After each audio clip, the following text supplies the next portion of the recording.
Okay, so you want to own the Spanish national football team, and why wouldn't you? They are the reigning champions of Europe, winners of Euro 2024 with a perfect record, 7 wins from 7, the most goals ever scored at a single European championship. On the roster sits Lamine Yamal, an 18-year-old that valuation models now price above every other footballer alive, past 200 million euros, with some estimates climbing toward 350. Add Pedri, Rodri, Nico Williams, the whole golden generation, and you are looking at a collection of talent worth well over €1 billion on the open market. €1 billion roster, a trophy cabinet, a global fanbase. Name your price. Here's the problem. There is no price. You cannot buy a single share of it because nobody owns it, and nobody ever can. By the end of this video, you will understand why the most valuable roster in world football was assembled without its operator paying a single transfer fee. You will understand why €1 billion of playing talent generates less direct revenue than a mid-table Premier League club. You will understand why one unwanted kiss at a trophy ceremony tells you more about how this business really works than any scoreline. And you will understand why the people who actually own the players, the ones who paid the €1 billion, are the same people who lend them to Spain for free and quietly hate every minute of it. Let's start with the thing you cannot do, which is buy in. A club you can buy, Chelsea, sold for over £2.5 billion.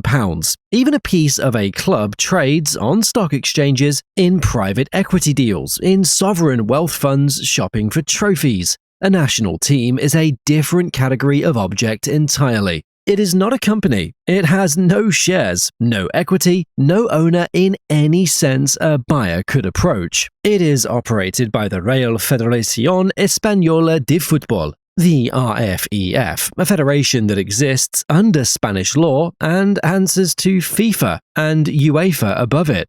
And the one thing it cannot do, by its very nature, is sell you the national team. There is no transaction available at any price. The closest you could ever get is the job of running the federation, and as we'll see, that job comes with the kind of downside no shareholder would ever sign up for. So, park the fantasy of ownership. What you're really looking at is the strangest operating model in sports. A team that fields €1 billion of talent and paid zero to acquire any of it.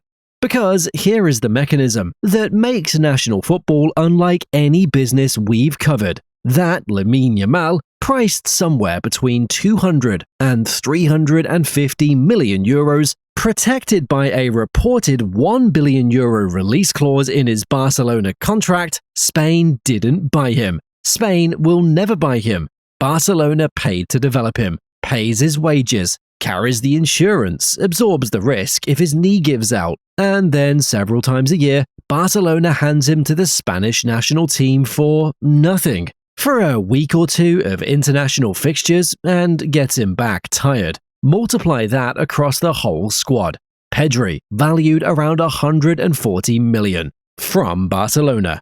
Rodri, a Ballon d'Or winner, from Manchester City. Nico Williams from Athletic Bilbao.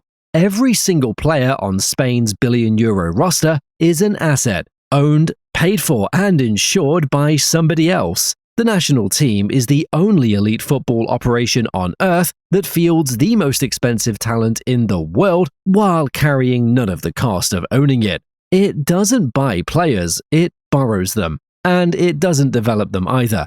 Yamal, Pedri, Gavi, the spine of this Spain side, came through La Masia, Barcelona's academy, an operation the club spends tens of millions a year to run, gambling on children in the hope that 1 in 100 becomes a star. Spain pays nothing into that machine and reaps its finest output. The federation runs youth national teams, yes, but the expensive decade-long work of turning a 7-year-old into a €200 million winger is done and paid for by the clubs. Spain simply calls up the finished product. It is the ultimate free rider. No development cost, no transfer fee, no wage bill, no injury risk. Just a phone call and a clean white shirt with the crest on it. So, if the talent is free, where does the money actually come from? Not where you'd think, and not in the amounts you'd expect. A national team's revenue is lumpy, rare, and almost entirely dependent on one thing: qualifying for tournaments and then winning matches inside them.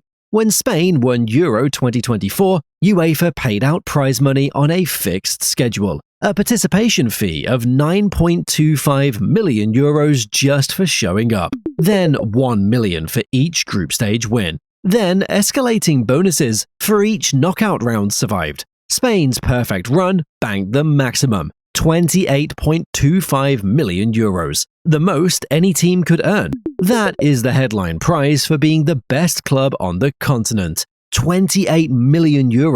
A single mid-table Premier League club earns several times that in television money alone, every year, for finishing 10th. The best national team in Europe, fielding €1 billion of talent, won a prize smaller than the transfer fee for one good fullback. The revenue does not live in the roster, it lives in the result. And the result is never guaranteed. A club that misses the Champions League still plays 38 league games and collects its television money. A national team that fails to qualify for a World Cup earns close to nothing from it for 4 years, no matter how expensive its players are on paper. Italy, 4-time world champions, missed 2 World Cups in a row and watched an entire commercial cycle evaporate while its clubs kept earning. The €1 billion roster is worth exactly 0 in tournament revenue if it doesn't make the tournament. There is no floor under this business, there is only the next qualifying campaign. And, out of that prize, look at how little sticks to the operator. Of Spain's €28.25 million, a huge share flows straight back out to the players as bonuses. Reports put the winning bonus at around €364,000 per player, the biggest payout in the team's history, times a 26-man squad plus the coaching staff. Roughly 40% of the entire UEFA prize was contractually earmarked for the squad before the federation kept a cent. This is the shape we keep seeing. Enormous headline numbers, a sliver of actual retained margin. Except a national federation has a revenue engine a store doesn't, and it's the only reason the model works at all. That engine is the flag. The RFEF's real business is not ticket sales or prize money, it's selling the one thing no club can offer a sponsor: an entire nation, unified a few nights a year, behind 11 players wearing the national colors. Sponsors like Iberia and Iberdrola don't pay to be associated with a football club and its divided tribal fanbase. They pay to stand behind Spain itself. Broadcasters pay for the guaranteed mass audience of a nation watching its own team in a World Cup. That is the product the federation actually sells, and it's why the prize money is almost beside the point. The team is a loss leader, the way the IKEA meatball is a loss leader. The football exists to assemble the audience, and the audience is what gets sold. Win a tournament and the value of that flag to every sponsor and broadcaster attached to it jumps overnight. The federation doesn't monetize the players, it monetizes the patriotism the players generate, which is exactly why the people who own the players are quietly furious. To a club that paid €1 billion to assemble its squad, the international break is a threat wearing a flag. Barcelona hands Lamine Yamal to Spain, receives no fee, and prays he comes back in one piece. When he doesn't, when a player returns from national duty injured, the club absorbs the entire loss, while the federation keeps the prize money and the sponsor glow. This tension has a name in football: club versus country, and it is the fault line running under the entire sport.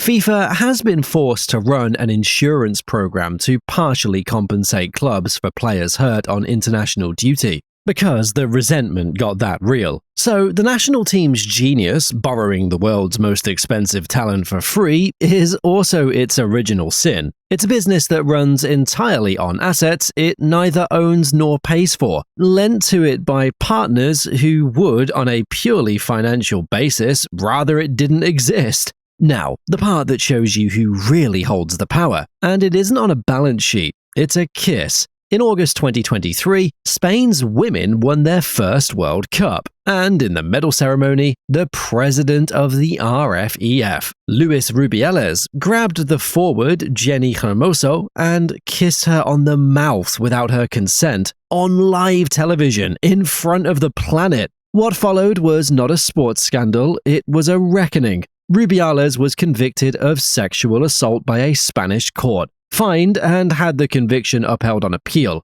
He was banned from all football by FIFA for 3 years. Players refused to take to the field. A nationwide movement, #Se acabó, it's over, spread far beyond football. And buried inside the fallout was the single most revealing fact about how this business is governed. Spain was at that moment bidding to co-host the 2030 World Cup, and it became widely understood that the bid would fail if Rubiales stayed.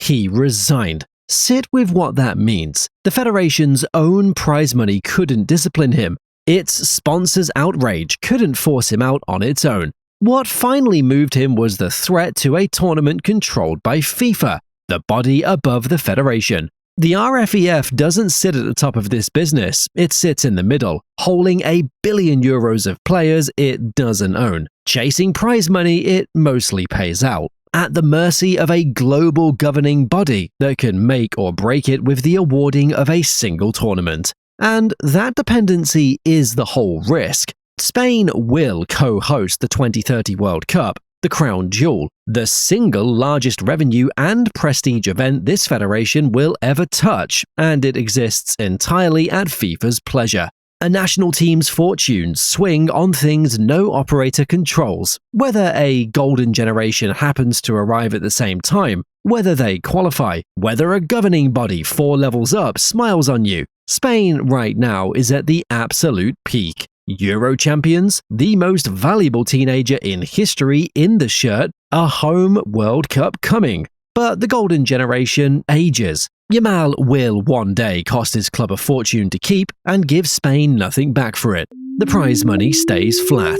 The sponsors stay only as long as the winning does, and the federation that runs it all is one scandal, one failed qualification, one lost bid away from watching the entire value of the flag deflate. So look at what you'd actually be running, if running it were even possible. A team worth over €1 billion in players you don't own and can't sell, a revenue model that pays out most of its biggest prize before you keep a euro, a real product that isn't football at all, but the rentable patriotism of an entire country, sold to airlines and energy companies a few nights a year, a roster of superstars lent to you for free and resentfully by the clubs that actually paid for them, and a seat, not at the top of the sport, but in the middle of it, where a governing body above you can hand you a home World Cup or take it away, and where a single unwanted kiss can bring the whole federation to its knees.